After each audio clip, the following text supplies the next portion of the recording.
Laparoscopic surgery is different and laser procedures are entirely two different things. Laparoscopy, लैपरो का मतलब होता है पेट, scopy मतलब देखना। ऐसा प्रोसीजर है जिसके थ्रू हम बहुत ही छोटे छोटे कट्स लगाकर और काफी बड़ी बड़ी सर्जरीज कर सकते हैं। तो इसका सीधा सीधा जो एडवांटेज है वो मरीज को इस तरह मिलेगा कि अगर छोटे छेद हैं तो दर्द कम होगा, रिकवरी जल्दी होगी, पेन कम होगा और साथ ही जो रिटर्न टू एक्टिविटी है।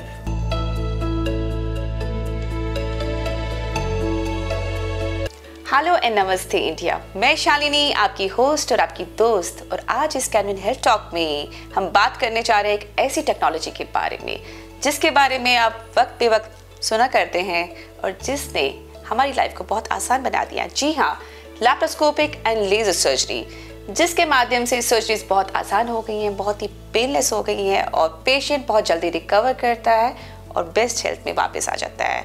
To have clarity upon this topic we have among us a very best doctor, very renowned doctor, Dr. Anshuman Kaushal, who is the founder and director of Circle Health in Gurgaon. He is the key person to bring robotic surgeries to the fore and among the first to do the robotic and bariatric surgeries in Delhi NCR region. तो Dr. Anshuman, बहुत बहुत स्वागत है आपका। Thank you Shalini ji, thanks for the kind words. आज आप हमारे साथ हैं और हम लाइव हैं। हम चाहते हैं कि आप से बेस्ट कौन हो सकता है ये बताने के लिए कि क्या डिफरेंस है लैप्रोस्कोपिक सर्जरीज में एंड लेजर सर्जरीज में।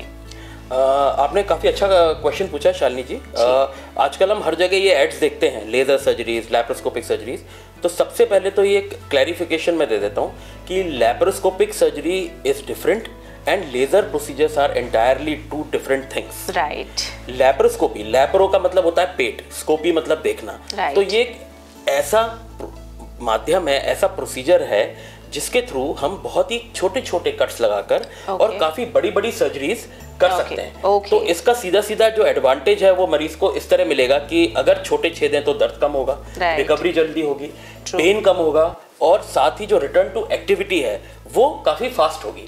तो इसलिए ऑलमोस्ट हर सर्जरी जो पुराने जमाने में बड़े बड़े कट्स के द्वारा की जाती थी, आज की तारीख में हम उसको बहुत ही की होल्स के माध्यम से लैप्रोस्कोपिक तरीके से कर सकते हैं।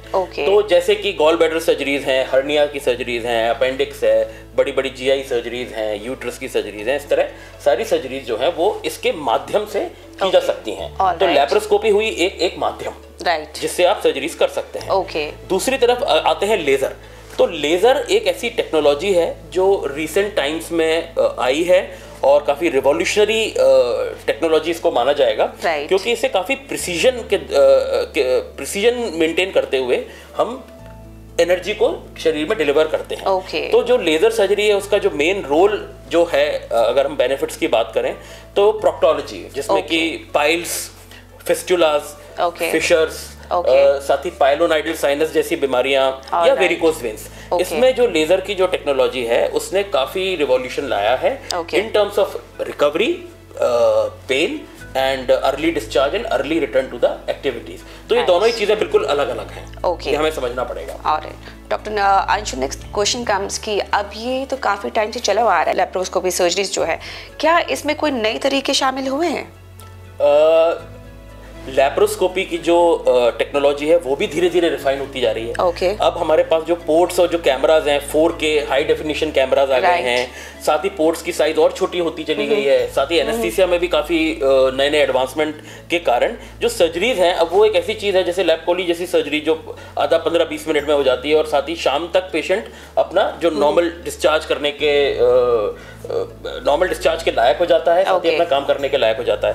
तो ये जो एडवांसमेंट है, ये टेक्नोलॉजी के जो एडवांसमेंट है, डेफिनेटली लैप्रोस्कोपी को और बेटर बनाते जा रहे हैं। साथ ही इसमें अगर हम रोबोटिक्स की बात करें तो रोबोटिक एक एडिशन है, वो भी एक तरह का मिनिमल इन्वेसिव सर्जरी या फिर लैप्रोस्कोपी सर्जरी का ही एक तरह का एडवांसमेंट है, जिसमें कि आप एक और टेक्नोलॉजी को यूज करके और उसको और ज्यादा प्रिसाइज कर सकते हैं। अगर हम बात करें व्यूअर्स की तो वो ये जानना चाहते हैं कि लैप्रोस्कोपी सर्जरी या लेजर सर्जरीज को हम किन बीमारियों में यूज़ कर सकते हैं, क्योंकि जनता को कभी ये क्लियर ही नहीं होता कि वो घर बैठे बैठे सोचते हैं कि सर्जरी का नाम आ गया तो शायद बहुत बड़ी सर्जरी होने वाली है तो शायद डॉक्टर के पास जाए ना। पर हमें ये बताना बहुत ज़रूरी है कि किन किन बीमारियों में इसका इलाज संभव है और कितना आसान है ये। हाँ जी, बिल्कुल। लैप्रोस्कोपी जैसे मैंने कहा is a means to an end, ये एक माध्यम है, एक तरीका है एक सर्जरी को करने का। तो जो कॉमनली जो लैप्रोस्कोपिक सर्जरीज होती हैं, जैसे गॉल ब्लैडर स्टोन्स हुए, या फिर पेट की बीमारियां, आंतों की जो बीमारियां हैं, या फिर लिवर से संबंधित बीमारियां, अपेंडिक्स है, या फिर यूट्रस की जो प्रॉब्लम्स हैं, तो अलग अलग डॉक्टर्स लैप्रोस्कोपिक सर्जरीज करते हैं, जिसमें जनरल सर्जन्स आते हैं, गायनेकोलॉजिस्ट आते हैं, कैंसर सर्जन्स आते हैं, तो यूरोलॉजिस्ट आते हैं। तो ये अलग अलग फील्ड के लोग अपनी अपनी सर्जरीज को लैप्रोस्कोपी के द्वारा करते हैं। तो as a general robotic GI surgeon जो सर्जरीज हम आप यहाँ पर करते हैं, तो उनमें मुख्यतः गॉल ब्लैडर एसिडिटी के लिए फंडोप्लाइकेशन, या फिर स्टमक की बीमारियां, बाईपास बेरियाट्रिक सर्जरी या वेट लॉस सर्जरी जो होती हैं वो लैप्रोस्कोपी से होती हैं। कोलोरेक्टल सर्जरीज, आंतों की बीमारियां, वो सारी लैप्रोस्कोपी, अपेंडिक्स लैप्रोस्कोपी, हर्निया की सारी बीमारियां जो है वो लैप्रोस्कोपी के द्वारा आसानी से की जा सकती हैं। इसी तरह अगर अपन लेजर पे आते हैं, तो लेजर का जो रोल है, पाइल्स का जो इनिशियल ट्रीटमेंट है वो उसके लिए मैं सर्जरी रिकमेंड नहीं करूंगा। वो एक डाइटरी और लाइफस्टाइल को अगर हम ध्यान रखें तो वो काफी हद तक कंट्रोल हो सकती है। लेकिन एडवांस स्थिति में लेजर एक अच्छा तरीका है पाइल्स के लिए। सिमिलरली कॉम्प्लेक्स फिस्टुला की जो बीमारियां हैं उसमें, फिशर्स जो हील ना हो रहे हो, या फिर पाइलोनाइडल साइनस और वेरिकोज वेन्स, इन चीजों में लेजर का काफी अच्छा रोल देखा गया है। Doctor Anshuman, next question comes कि पहले था कि लैप्रोस्कोपी बहुत सीमित था कुछ बीमारियों तक ही, तो हम ये जाना कोई ऐसी जो नई बीमारियां या कोई कॉम्प्लेक्स केसेस जहाँ पे हम इलाज नहीं कर पाते थे, क्या वो संभव हुआ है आज के साथ? बिल्कुल, एब्सोल्युटली। अगर हम इवोल्यूशन या हिस्ट्री की बात करें तो आज से 25-30 साल पहले बहुत ही चुनिंदा चीजों के लिए लैप्रोस्कोपी होती थी। लेकिन जैसे जैसे ट्रेनिंग होती गई, चीजें आसान होती गई, टेक्नोलॉजी बढ़ती गई, वैसे वैसे लैप्रोस्कोपी कॉम्प्लेक्स गॉल ब्लैडर बीमारियां, जो शरीर पेट में जो कैंसर्स होते हैं, पुराने जमाने में लैप्रोस्कोपी कैंसर्स में नहीं की जाती थी, लेकिन आज के जमाने में बड़े से बड़े कैंसर्स, स्पेशली पेनक्रियाटिक कैंसर्स हैं, या जो बड़ी बीमारियां हैं, वो भी आज हम लोग लैप्रोस्कोपी के माध्यम से कर रहे हैं, जिससे पेशेंट्स को कम कट्स में तुरंत रिकवरी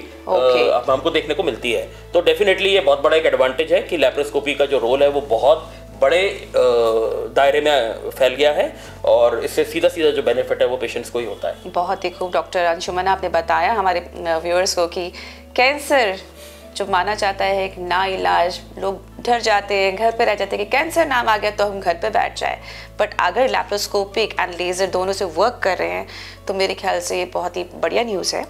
अगर हम बात करते हैं डॉक्टर अंशुल कि हमारी जो रिकवरी की है, सर्जरी के बाद जो रिकवरी होती है और हीलिंग होती है, और कैसे अपना हम मॉडिफिकेशन कर सकते हैं लाइफ में, तो आप क्या कहना चाहेंगे ओवरऑल इसके बारे में? अगर जैसे लैप्रोस्कोपी की अपन बात करते हैं तो एक जो बेसिक सर्जरीज है या हर्निया की जो सर्जरीज हैं, उसमें 24 आवर्स के अंदर अंदर पेशेंट की रिकवरी हो जाती है। पेशेंट अपनी जो नॉर्मल एक्टिविटीज है with in 3 to 4 days resume कर लेते हैं। तो अगर हम इसकी तुलना करें पुराने जमाने की जो सर्जरीज या जो ऑपरेशन या जो कट्स लगते थे, तो कम से कम 2 से 3 हफ्ते लग जाते थे मरीज को रिकवर होने में। तो डेफिनेटली आपका जो रिटर्न टू वर्क है वो बहुत ही क्विक हो गया।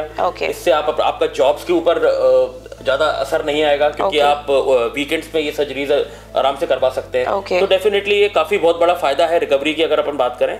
साथ ही जो खाना पीना रिज्यूम करना है और वो सारी चीजें वो आजकल डेज विद इन आवर्स ये चीजें पेशेंट्स कर सकते हैं। तो ये एक रिवॉल्यूशनरी डिफरेंस है अगर हम बात करें पुराने और आज के जमाने में। लैप्रोस्कोपी से रिटर्न टू वर्क, या सिमिलरली लेजर से जो पेनलेस प्रोसीजर्स होते हैं, return to work is very very fast. तो इस टेक्नोलॉजी के बारे में अगर बात करते हैं तो क्या कुछ ऐसा भी है कि ये स्कारलेस भी हो सकती है कि स्कार ही नहीं हो? बिल्कुल। सबसे पहले तो ये कि स्कारलेस होना पहला ऑब्जेक्टिव नहीं है। पहला ऑब्जेक्टिव है बीमारी को दूर करना, और आपका सर्जन जो है वो डिसाइड करेगा कि सही तरीका क्या है।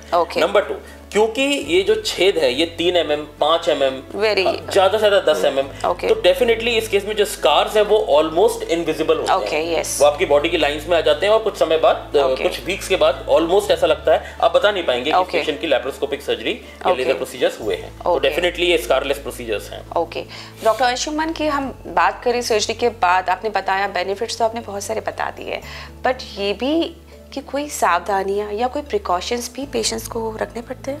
किसी भी सर्जरी के पहले डेफिनेटली प्रिकॉशंस जो आपके जो सर्जन्स आपके संग बैठ के जो मुलाकात करते हैं उसमें ये चीज़ डिसाइड की जाती है। जैसे कि स्मोकिंग वगैरह छोड़ देना, सांसों की एक्सरसाइज करना, साथ ही खाने पीने में भी 4-5 घंटे या 6 घंटे की फास्टिंग करना, ये कुछ चीज़ें हैं जो इनिशियली ध्यान रखना पड़ता है। साथ ही सर्जरी के बाद कुछ चीज़ें, फॉर एग्जाम्पल अगर अपन ने हर्निया सर्जरीज लैप्रोस्कोपी करी है तो रिटर्न टू एक्टिविटी क्विक है, लेकिन भारी वजन उठाने से बचना है, विगरस एक्टिविटीज से बचना है। इस तरह की जो एडवाइसेस रहती है, डिपेंड करता है कि कौन सा प्रोसीजर हुआ है और उस हिसाब से आपका जो ट्रीटिंग डॉक्टर है वो आपको एडवाइस करेगा, जो आपको मानना पड़ेगी। Wonderful. Doctor Anshuman, next question comes कि आपने बताया लेज़र और लैप्रोस्कोपी सर्जरी के बारे में, इतने हेल्थ बेनिफिट्स बता दिए हैं और कितने सेफ ये प्रोसीजर्स हैं, और क्या ये किसी भी एज का person he or she they can go for it? Absolutely. देखिए, एज डजंट मैटर। Okay. आपकी जो fitness, medical fitness is more important then your age. तो किसी भी एज ग्रुप में ये सारे के सारे जो प्रोसीजर्स हैं वो किए जा सकते हैं। Okay. इसका एज से लेना देना नहीं है। इसके पहले एक टीम ऑफ डॉक्टर्स आपको असेस करेगी। एनेस्थीसिया के जो डॉक्टर्स होंगे आपको देखकर ये बताएंगे कि क्या आप इस प्रोसीजर के लिए फिट हैं या नहीं है। अगर आप फिट हैं तो ये प्रोसीजर बहुत ही आराम से किए जा सकते हैं। But if a person we talk about कि हाइपरटेंशन का मरीज है या डायबिटीज है कुछ है, तो उस केसेस में भी पॉसिबल? आजकल जैसे मैंने बताया कि टेक्नोलॉजी इतनी आगे बढ़ चुकी है, साथ ही एनेस्थीसिया भी धीरे धीरे सेफ होता जा रहा है। तो आपका जो डॉक्टर और आपका जो एनेस्थीसिया का जो एनेस्थेटिस्ट होगा वो मिलके इन चीजों के लिए पहले से ही प्रिकॉशन ले लेते हैं। और ये डायबिटीज या हाइपरटेंशन अपने आप में कॉन्ट्राइंडिकेशंस नहीं है लैप्रोस्कोपी की। हाँ, उनका मैनेजमेंट जरूरी है, तो आराम से ये सर्जरीज उन लोगों में भी की जा सकती है। तो हर चीज मैनेजेबल है। एब्सोल्युटली। ओके। फ्यूचर की बात की जाए इस टेक्नोलॉजी को लेके, लेजर एंड लैप्रोस्कोपी के बारे में, तो आप फ्यूचर कहाँ देख रहे हैं? देखिए, फ्यूचर मैं काफ़ी आशान्वित हूँ, और जिस तरह टेक्नोलॉजी तेजी से बढ़ती जा रही है, साथ ही AI का आना, साथ ही जो मशीन लर्निंग या ऑगमेंटेड रियलिटी, ये सारी चीज़ें धीरे धीरे हमको और एम्पावर कर रही हैं, डॉक्टर्स को, सर्जन्स को एम्पावर कर रही हैं ज़्यादा से ज़्यादा सर्जरीज को प्रिसाइज करना, साथ ही उनका आउटकम पहले से और ज़्यादा बेटर करना, साथ ही जो पेशेंट का जो ओवरऑल एक्सपीरियंस है उसको काफ़ी स्मूथ बना देना। डेफिनेटली फ्यूचर इसी चीज़ का है और मैं इसको लेके काफ़ी होपफुल हूँ। ओके, आई थिंक ये आने वाले टाइम में बहुत जल्दी हमारे लिए एक्सेसिबल हो जाएगी। अभी तक तो बहुत लोग लिमिटेड है इन सर्जरीज को लेके, तो हम एक्सेस की बात करते हैं। तो आपको क्या लगता है, कोई आप मैसेज देना चाहते हैं व्यूअर्स को इन सर्जरीज को लेके, so that they can be aware? Absolutely, आपने काफी अच्छा सवाल पूछा। एक चीज जो मैं जिसके काफी क्लोज हूँ जिस टेक्नोलॉजी के, और साथ ही मैं कोशिश करूंगा कि वो टेक्नोलॉजी को मैं भी आप लोगों के सामने ला पाऊँ, वो है टेली हेल्थ या टेली मॉनिटरिंग या रिमोट मॉनिटरिंग। टेली हेल्थ एक ऐसी चीज है जिससे हम अपनी इन सर्जरीज को छोटे छोटे शहरों में, छोटे छोटे गाँव में, ना सिर्फ सर्जरीज बल्कि दूसरी बीमारियां, मेंटल इश्यूज, जो डॉक्टर्स के कंसल्ट्स हैं, साथ ही काफी सारे जो डिवाइसेस हैं जिनको अपन IoT डिवाइसेस बोलते हैं या वियरेबल्स बोलते हैं, उसके थ्रू हम पेशेंट्स का डेटा उनके घरों से कलेक्ट कर सकते हैं, साथ ही उनको ट्रीटमेंट पहुंचा सकते हैं। तो ये एक ऐसी चीज है जो डेफिनेटली हमारे जो हेल्थ केयर डिलीवरी को ट्रांसफॉर्म कर देगी। ओके, सो डॉक्टर अंशुमन, आपने बहुत ही वंडरफुल इन्फॉर्मेशन दी है हमारे व्यूअर्स को लेके लैप्रोस्कोपिक सर्जरी या लेजर सर्जरी के बारे में। आपकी चिंताएं खत्म हैं। डॉक्टर अंशुमन आपके साथ है। डॉक्टर अंशुमन ने बताया कि दोनों टेक्निक्स ही मिनिमल इन्वेसिव हैं। आपको लेस पेन होगा, आप बैक टू लाइफ बहुत जल्दी जा सकते हैं। ऑल्ट्रेशंस कुछ नहीं करनी चाहिए, थोड़ी सी मॉडिफिकेशन हर लाइफ में होती है, हर बीमारी में होती है, उसका टेक केयर